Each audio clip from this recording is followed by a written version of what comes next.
Hello friend, मैं अक्षय डेनवाल आप सबका स्वागत करता हूं आपके अपने यूट्यूब चैनल नर्सिंग पाठशाला पे।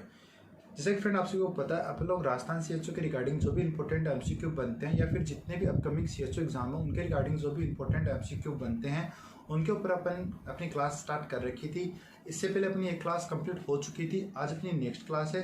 तो आज की क्लास का अपना जो फर्स्ट क्वेश्चन है वो इस प्रकार है। फर्स्ट क्वेश्चन क्या कह रहा है, national rural health mission was launch by government of India on. कि जो नेशनल रूरल हेल्थ मिशन है यानी जो NRHM है वो इंडियन गवर्नमेंट ने कब लॉन्च किया था। तो ऑप्शन कुछ इस प्रकार है, 12 मई 2005, 7 अप्रैल 2005, 12 मार्च 2005 या 12 अप्रैल 2005। तो फ्रेंड आपका जो भी राइट आंसर वो कमेंट बॉक्स में कमेंट कीजिए कि जो NRHM है वो इंडियन गवर्नमेंट ने कब लॉन्च किया था। तो फ्रेंड NRHM कब लॉन्च हुआ था, राइट आंसर क्या रहेगा फ्रेंड, इसका राइट आंसर रहने वाला है 12 अप्रैल 2005 कि जो इंडियन गवर्नमेंट है उसने एक प्रोग्राम लॉन्च किया था जिसको अपन बोलते हैं नेशनल रूरल हेल्थ मिशन, जो कब स्टार्ट हुआ था 12 अप्रैल 2005 को स्टार्ट हुआ था। और इसका मेन गोल क्या था, जो रूरल एरिया है, जो ग्रामीण एरिया है उसके अंदर हेल्थ केयर फैसिलिटी को इम्प्रूव करना है। ठीक है फ्रेंड, अब बात करते हैं अपने नेक्स्ट क्वेश्चन की। तो ये क्या लिखा हुआ है फ्रेंड, ये कह रहा है कि government of India launch NRHM on 12 April 2005 for a period of 7 year. कहने का क्या मतलब फ्रेंड कि जो इंडियन गवर्नमेंट ने एक प्रोग्राम लॉन्च किया जिसको क्या बोलते हैं NRHM यानी नेशनल रूरल हेल्थ मिशन, जो कब लॉन्च किया गया था, जो लॉन्च किया गया था 12 अप्रैल 2005 यानी 12 अप्रैल 2005 को इसको लॉन्च किया गया था। किसको, नेशनल रूरल हेल्थ मिशन को। और किसने लॉन्च किया था, इंडियन गवर्नमेंट ने इसको लॉन्च किया था। लेकिन कितने टाइम के लिए लॉन्च किया था, 7 ईयर के लिए इसको लॉन्च किया गया था, सिर्फ 7 साल के लिए इसको लॉन्च किया गया था फ्रेंड। ठीक है फ्रेंड, उसके बाद में 1 मई 2013 को एक प्रोग्राम लॉन्च हुआ जिसको अपन बोलते हैं NURH national urban health national, इसको क्या बोलते हैं अपन, national urban health mission NUHM national urban health mission के नाम से जाना जाता है। कब लॉन्च हुआ था, 1 मई 2013 को। तो यहाँ से फ्रेंड 2 क्वेश्चन बनते हैं। एक क्वेश्चन बनता है NRHM कब लॉन्च हुआ था, एक क्वेश्चन बनता है NUHM कब लॉन्च हुआ था। तो कंफ्यूज मत होना, NRHM जो लॉन्च हुआ था वो लॉन्च हुआ था 12 अप्रैल 2005 को, और जो NUHM था नेशनल अर्बन हेल्थ मिशन था वो लॉन्च हुआ था 1 मई 2013 को। तो आई होप फ्रेंड आपको ये समझ में आ गया होगा। तो नेक्स्ट क्वेश्चन के अपन की तरफ मूव करते हैं। नेक्स्ट क्वेश्चन क्या कह रहा है, NRHM is mainly focus on, कि जो NRHM था वो मेनली किस चीज के ऊपर फोकस करता है, उसका मेन गोल क्या था। तो ऑप्शन कुछ इस प्रकार है। ऑप्शन ए क्या कह रहा है, improve the health standard of poor women and children in urban area. Friend option को अच्छे से पढ़ना। ऑप्शन क्या कह रहा है, improve the health standard of poor women and children in urban area. क्या दिया गया है फ्रेंड, अर्बन एरिया के अंदर, कि अर्बन एरिया के अंदर जो वुमेन है और चिल्ड्रेन है उनकी हेल्थ स्टेटस को क्या करना है, इंप्रूव करना है। देन नेक्स्ट ऑप्शन क्या करें, improve the health standard of poor women and children in rural area, कि जो ग्रामीण एरिया है उसके अंदर जो वुमेन है और चिल्ड्रेन है उनके हेल्थ स्टेटस को क्या करना है, इंप्रूव करना है। देन नेक्स्ट ऑप्शन क्या कह रहा है, improve the health status of both urban and rural area, कि जो हेल्थ स्टेटस है वो इंप्रूव करना है, लेकिन कहाँ पर, अर्बन एरिया के अंदर भी इंप्रूव करना है और किसके अंदर इंप्रूव करना है, रूरल एरिया के अंदर भी इंप्रूव करना है। ऑप्शन डी क्या कह रहा है, ऑप्शन डी कह रहा है ऑल ऑफ अबोव, कि ऊपर आपको 3 ऑप्शन दिए गए हैं उनमें से तीनों ऑप्शन ही आपके सही हैं। तो अपना राइट आंसर कमेंट कीजिए फ्रेंड। राइट आंसर क्या रहने वाला है, NRHM मेनली किसके ऊपर फोकस करता है, नाम से पता है NRHM national rural health mission. क्या रहा है फ्रेंड इसके अंदर, आर यानी रूरल, तो ये ग्रामीण एरिया के ऊपर फोकस करता है फ्रेंड। ग्रामीण एरिया के जो वुमेन्स और चिल्ड्रेन है उनके हेल्थ स्टेटस को इंप्रूव करने का काम करता है। रट्टा नहीं मानना फ्रेंड, जिससे इसके अंदर आपको फुल फॉर्म याद है कि national rural health mission, rural यानी ग्रामीण एरिया, और ऑप्शन के अंदर आपको सिंपली दिया गया है रूरल एरिया के अंदर जो फीमेल्स हैं और जो चिल्ड्रेन है उनके हेल्थ स्टेटस को क्या करना है, आपको इंप्रूव करना है। तो आपका राइट आंसर क्या रह जाएगा, राइट आंसर रह जाएगा आपका ऑप्शन बी, जिसके अंदर दिया गया है improve the health standard of poor women and children in rural area. तो फ्रेंड ऑप्शन को अच्छे से पढ़ना, क्योंकि देखो यहाँ पर आपको रूरल एरिया दे दिया, इधर आपको अर्बन एरिया दे दिया, इधर आपको बोथ दे दिया, या फिर आपको कह रहा है कि ऑल ऑफ अबोव। तो आपका राइट आंसर सिर्फ NRHM जो मेन फोकस किस पे करता था, वो NRHM मेन फोकस करता था रूरल एरिया के ऊपर। ठीक है फ्रेंड, तो अपना राइट आंसर क्या आ गया, राइट आंसर आ गया ऑप्शन बी। देन अब नेक्स्ट बात करते हैं, the national rural health mission यानी NRHM was launch with the aim of further improving health in rural area. की जो NRHM प्रोग्राम है वो लॉन्च किया गया था रूरल एरिया के अंदर हेल्थ को इम्प्रूव करने के लिए।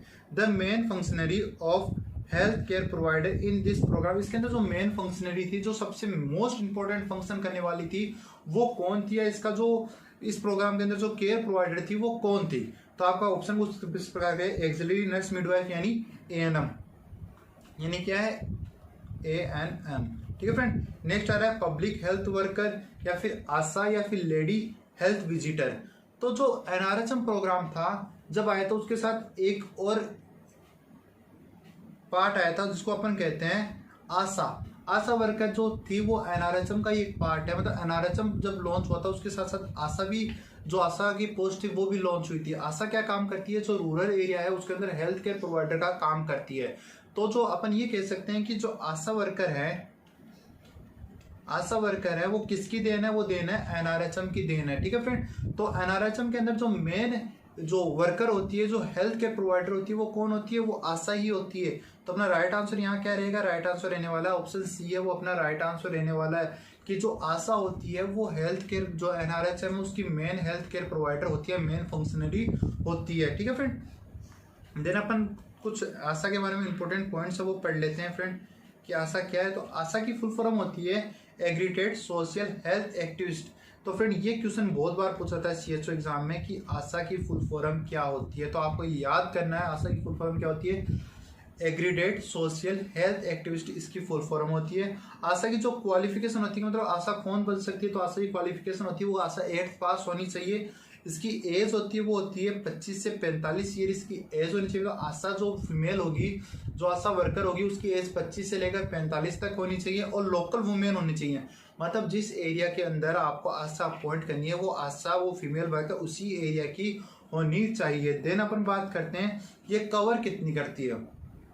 तो आशा जो कवर करती है वो 1000 की पॉपुलेशन को कवर करती है। ठीक है फ्रेंड। देन अपन बात करते हैं कि जो एक आशा वर्कर होती है वो होम विजिट, एक फीमेल की डिलीवरी हुई है उसके बाद में कितनी होम विजिट करती है। तो फ्रेंड अगर होम डिलीवरी हुई है तो आशा वर्कर वो करेगी 7 विजिट, और अगर हॉस्पिटल डिलीवरी हुई है तो आशा वर्कर है वो विजिट करेगी 6 विजिट। फ्रेंड यहाँ पर हर एक लाइन से क्वेश्चन बनता है।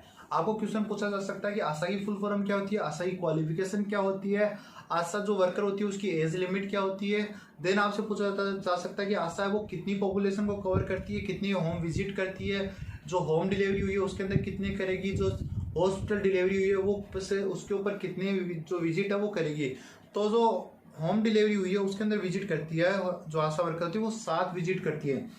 एक विजिट करती है 0 डे के ऊपर, यानी जिस दिन डिलीवरी हुई है उस दिन, फिर करेगी 3rd डे के ऊपर, फिर 7th डे, फिर 14 डे, फिर 21 डे, फिर 28 डे, फिर 42 डे के ऊपर वो क्या करेगी, विजिट करेगी। देन अगर अपन बात करें हॉस्पिटल डिलीवरी हुई है तो फ्रेंड सेम इट इज रहना, आपको 0 डे को फिर क्या कर देना है, सिर्फ कैंसिल कर देना, और सारा का सारा सेम किसके जैसा रहेगा, जो होम डिलीवरी है उस जैसा ही रहेगा। तो कब कब करेगी, एक 3rd डे पे करेगी, एक 7th डे पे करेगी, 14 डे पे, 21 पे, 28 पे और 42 डेज के ऊपर जो आशा वर्कर है वो होम विजिट करेगी। मतलब जब डिलीवरी हुई है उसके बाद में 7 जो होम डिलीवरी होती है तो घर पर ही अगर डिलीवरी हो रही है तो 7 विजिट करेगी, और अगर हॉस्पिटल में डिलीवरी हो रही है तो फिर क्या करेगी, 6 विजिट है वो करेगी। कौन, एक आशा वर्कर, और आशा वर्कर है वो किसकी देन है, वो देन है NRHM की देन है। ये पूछा जा सकता है कि जो आशा वर्कर है वो किसकी देन है, कहाँ से आई है, तो वो NRHM प्रोग्राम के थ्रू आई है। ठीक है फ्रेंड। देन अपन बात करते हैं नेक्स्ट क्वेश्चन की। नेक्स्ट कह रहा है आशा स्कीम इज एसोसिएटेड विद, आ गया ना फ्रेंड, कि आशा स्कीम है वो किससे एसोसिएटेड है, ICDS, rural health mission, 20 point program और मिनिमम नीड प्रोग्राम। तो किसकी देन है फ्रेंड ये आशा वर्कर, आप अपना राइट आंसर कमेंट कीजिए। अभी अपन लोगों ने बात की थी आशा वर्कर किसकी देन है, रूरल हेल्थ मिशन की देन है। तो अपना राइट आंसर क्या रहने वाला है, राइट आंसर रहने वाला है ऑप्शन बी, जिसके अंदर दिया गया है रूरल हेल्थ मिशन। तो आशा वर्कर किसकी देन है, रूरल हेल्थ मिशन की देन है। ठीक है फ्रेंड। देन अपन बात करते हैं नेक्स्ट क्वेश्चन की। National rural health mission initially standard for till with which year, कि जो NRHM प्रोग्राम है वो कौन से ईयर तक स्टार्ट था, कहाँ कब तक स्टार्ट था, या कब तक इसका जो पीरियड था वो कितना पीरियड था। तो फ्रेंड आप लोगों को याद होगा जब आप लोगों ने फर्स्ट क्वेश्चन पढ़ा था, ये पढ़ा था, तो अपन लोगों ने बात की थी कि कितने पीरियड के लिए स्टार्ट किया था, तो उसको 7 ईयर के लिए ही इसको स्टार्ट किया गया था। तो कब स्टार्ट हुआ था, 2005 में स्टार्ट हुआ था। इसमें आप 7 ईयर और जोड़ोगे तो कितना आएगा, तो कितना आ जाएगा 2012। तो अपना उस क्वेश्चन का राइट आंसर क्या लेने वाला है, राइट आंसर लेने वाला है 2012। उसमें पूछा गया कि जो सिंपल सी बात है फ्रेंड, उस क्वेश्चन का मतलब ये है कि जो NRHM प्रोग्राम है वो कब तक स्टार्ट था, तो कब तक स्टार्ट था, 2012 तक स्टार्ट था। उसके बाद में इसको किस में कन्वर्ट कर दिया गया है, NUHM national urban health mission, जो कब आया था 2013 में आया था, 1 मई 2013 को लॉन्च हुआ था। ठीक है फ्रेंड। देन अगर अपन बात करें नेक्स्ट क्वेश्चन की, तो नेक्स्ट क्वेश्चन क्या कह रहा है, strengthening of rural health mission will help in which of the following of, कि जो नेशनल रूरल हेल्थ मिशन है वो किस किस को स्ट्रेंथ यानी ताकत देने का काम करता है। तो आपको इसमें एक चीज तो याद रखनी है कि ये कहाँ पर स्टार्ट किया गया था, रूरल एरिया में स्टार्ट किया गया था। ठीक है, नेशनल रूरल हेल्थ मिशन। और आपने जब फर्स्ट क्वेश्चन पढ़ा था कि NRHM है वो मेनली किसके ऊपर फोकस करता है, तो आपने यहाँ पर बात की थी वुमेन्स के ऊपर और चिल्ड्रेन्स के ऊपर। ये 3 चीजें आपको याद रखनी है, उसके बाद में आपका क्वेश्चन है वो राइट हो जाएगा। तो ये पूछा गया है कि किस किस को स्ट्रेंथ करता है, enhance capacity of Panchayati Raj institute, Panchayati Raj institute की कैपेसिटी को एनहेंस करती है, उनको मतलब स्ट्रेंथनिंग देती है। तो पंचायती राज को देगी क्योंकि ये प्रोग्राम किसके लिए था, रूरल के लिए ही था। Reduce MMR maternal mortality rate, यानी किससे रिलेटेड है, वुमेन से रिलेटेड है। नेक्स्ट है स्ट्रेंथनिंग ऑफ सब सेंटर कहाँ पर होता है, रूरल एरिया के अंदर ही होता है। तो अपना राइट आंसर क्या रहेगा, राइट आंसर रहने वाला है ऑल वो, कि जो रूरल हेल्थ मिशन था वो आपको जो पंचायती राज है उसको भी एनहेंस करता है, MMR को भी रिड्यूस करता है और सब सेंटर को भी स्ट्रेंथ करता है। तो अपना राइट आंसर क्या रहने वाला है कि आपको ऊपर 3 ऑप्शन दिए गए हैं, तीनों ऑप्शन क्या है, राइट ऑप्शन है। बात करते हैं नेक्स्ट क्वेश्चन की। नेक्स्ट क्वेश्चन क्या कह रहा है, integrated management of childhood illness strategy develop by, की जो IMCI है वो किसके द्वारा डेवलप की गई थी। तो है फर्स्ट है WHO के द्वारा, सेकंड है यूनिसेफ के द्वारा, थर्ड है ICMR के द्वारा, और ऑप्शन डी है बोथ A और B, कि WHO ने भी इसको लॉन्च किया था या डेवलप किया था और यूनिसेफ ने भी इसको डेवलप किया था। कहने का मतलब है कि WHO ने और यूनिसेफ ने मिलकर इसको स्टार्ट किया था। तो अपना राइट आंसर क्या रहने वाला है, राइट आंसर रहने वाला है कि जो IMCI है वो WHO और यूनिसेफ की देन है, इन दोनों ने एक साथ मिलकर इसको स्टार्ट किया गया था। तो ये अपना राइट आंसर क्या रह जाएगा, बोथ A एंड B अपना राइट आंसर रहेगा। तो फ्रेंड ये IMCI है, ये जब इंडिया में आया था तो इसको अलग नाम से अपन लोगों ने अडॉप्ट किया था, इंडियन गवर्नमेंट ने इसको अलग नाम से अडॉप्ट किया था। इसको इसके अंदर क्या ऐड कर दिया गया था, इसके अंदर ऐड कर दिया गया था an integrated management of newborn and childhood illness, इसके अंदर एक न्यूबॉर्न भी ऐड कर दिया गया था। तो कभी भी आपको पूछ लिया जाए कि जो IMCI है वो इंडिया ने किस नाम से अडॉप्ट किया था, तो आपका राइट आंसर रहेगा IMNCI, इसके अंदर A और आपको ऐड करना है। अगर IMCI को पूछा जाए तो यूनिसेफ और WHO की देन है। ठीक है फ्रेंड। देन अपन बात करते हैं नेक्स्ट क्वेश्चन क्या पूछ रहा है, Which of the following is not among the essential component of IMNCI, आ गया ना IMNCI मतलब जो इसको इंडियन गवर्नमेंट ने IMCI को अडॉप्ट किया था, किस नाम से, IMNCI के नाम से अडॉप्ट किया था। इम्प्रूविंग एंटीनेटल केयर, तो आपको पता है न्यूबॉर्न और चाइल्डहुड के ऊपर है, तो इसके एंटीनेटल का कोई लेन देन ही नहीं है। इसके अंदर improve the case management skill of health staff, कि जो हेल्थ स्टाफ था उसकी जो केस मैनेजमेंट की स्किल है उसको इम्प्रूव करना।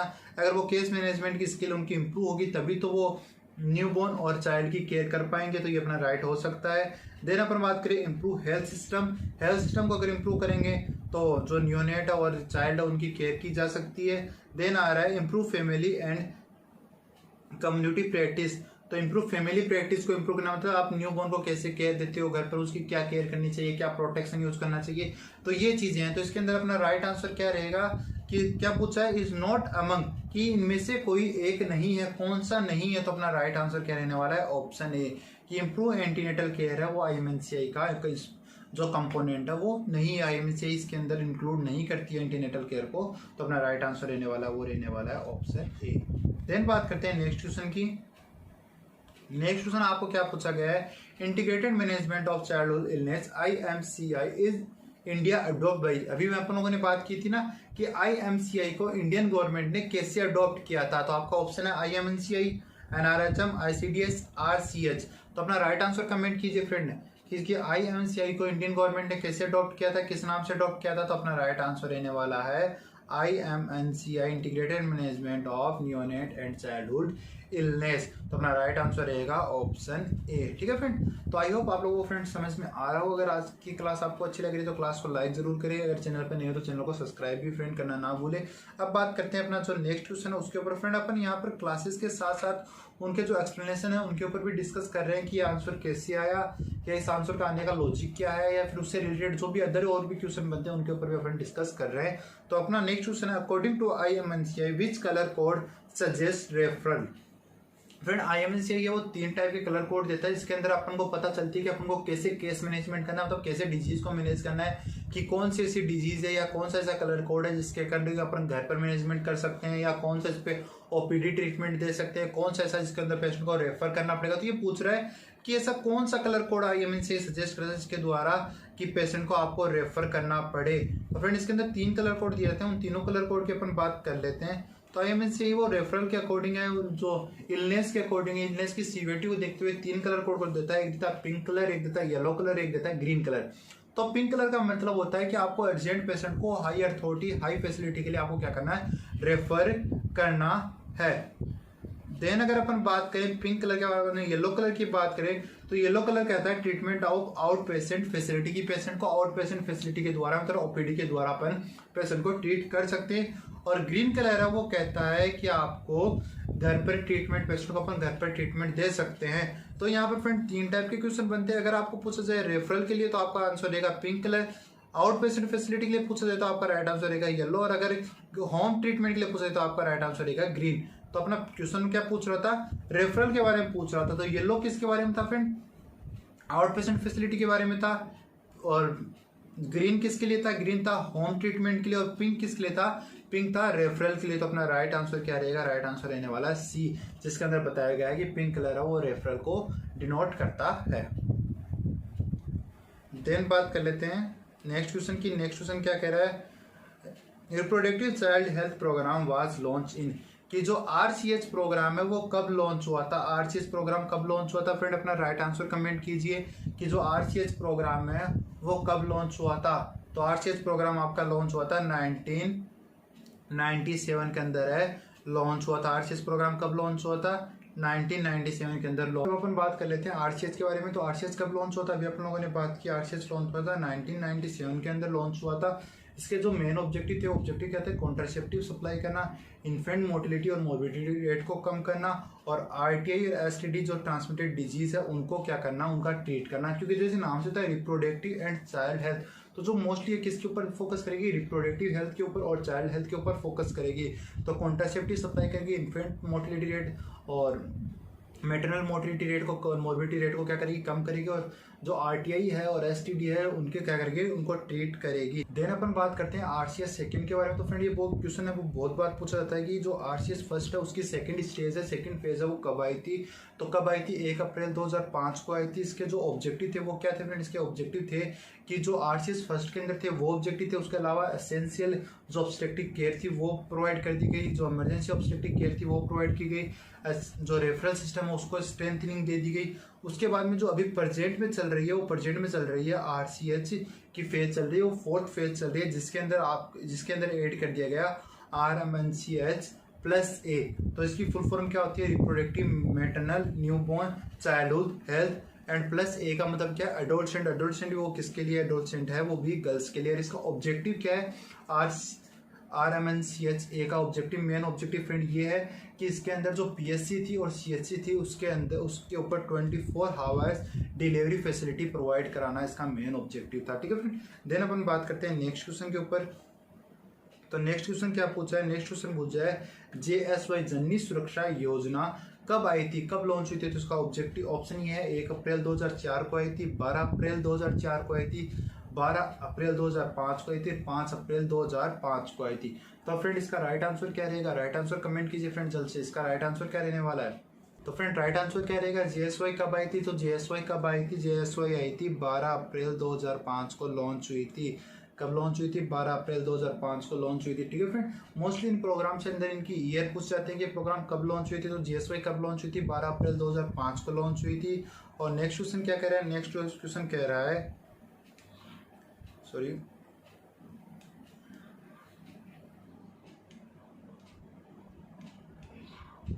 नेक्स्ट क्वेश्चन क्या कह रहा है फ्रेंड, अर्बन मलेरिया स्कीम है वो कब लॉन्च हुई थी, तो अर्बन मलेरिया स्कीम कब लॉन्च हुई, 1953 के अंदर, 1958 के अंदर, 1971 के अंदर, 1977 के अंदर। तो अपना राइट आंसर कमेंट कीजिए, अर्बन मलेरिया स्कीम कब आई थी, अर्बन मलेरिया स्कीम आई थी 1971 को लॉन्च हुई थी।